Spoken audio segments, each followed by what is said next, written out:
The spirit of community shines brightly during the holiday season, and as Tajma Hall discovered, even in places you might not expect.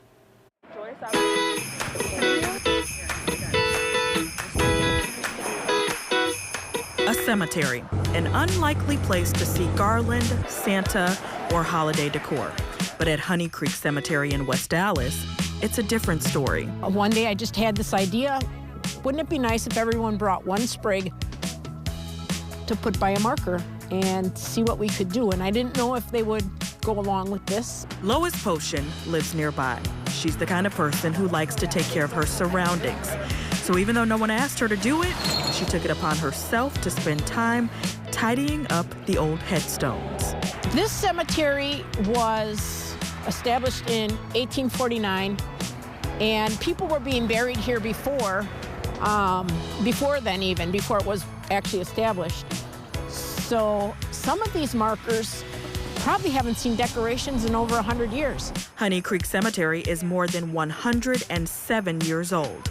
And while small, it's the final resting place of more than 500 people. 291 of them are children. A lot of them don't have markers. You wouldn't think there was that many in here, but they're all over the place and forgotten. So to me, it's just a matter of respect. They lived, they laughed, you know, they loved. They need to be remembered. She often does it alone, but this year she had a bigger idea. Lois put out a call on Facebook to come and decorate some of the headstones with holiday decorations. And what started as an effort to spread a little holiday spirit turned into a wonderful example of kindness. More people care than I thought. When I first took this over, I thought nobody really cared. Dozens showed up to help. There's a lot of people. Even when I was working here over the summer, people would hang over the fence as they were walking by and saying, "Oh, I see what you're doing, and wow, that looks nice." I had one Santa marker. I put a couple markers down, but one of them was a Santa, so I wanted to look for a child's grave. So I found this grave here right beside me, and there's two kids in that grave. They're 8 years old and 14 years old, so I assume they were siblings. You can only read the years of their death and that, but you can't read their name. But they were kids, so I had to put the Santa there.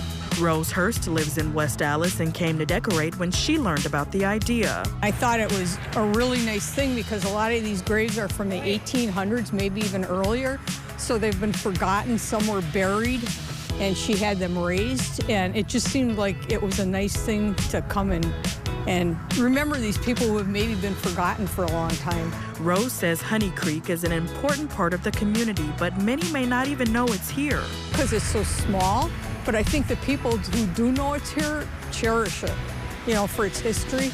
And it's right by the Historical Society. Most of the people buried here no longer have family to look after their graves.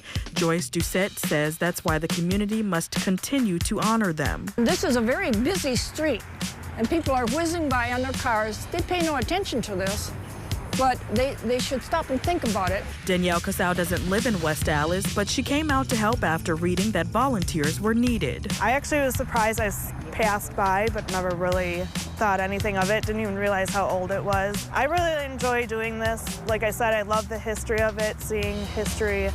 I'm also a social worker case manager, so I work with elderly that tend to not have family, their disability, like off Medicaid, so it kind of is near and dear to my heart. West Allis 4th District Alderman Dan Roth says he's proud to see so many community members willing to spend their time caring for a historic part of the city. I think that's how West Allis is. We just don't use it enough. When there's a call for volunteers, we'll come out and we'll take care of it. The response today was just wonderful. It was more than I expected. This has been so neglected for such a long time, this cemetery, that it's just great to see everybody come out today. It's really inspiring at a time when, you know, there's so many bad things that you read about, to hear something nice like this. So I'm hoping to come back with my kids and let them decorate as well. And for Lois, efforts here will go beyond the holidays. We have a GoFundMe page if anyone wants to donate. We're working on getting some of the markers that are still down back up.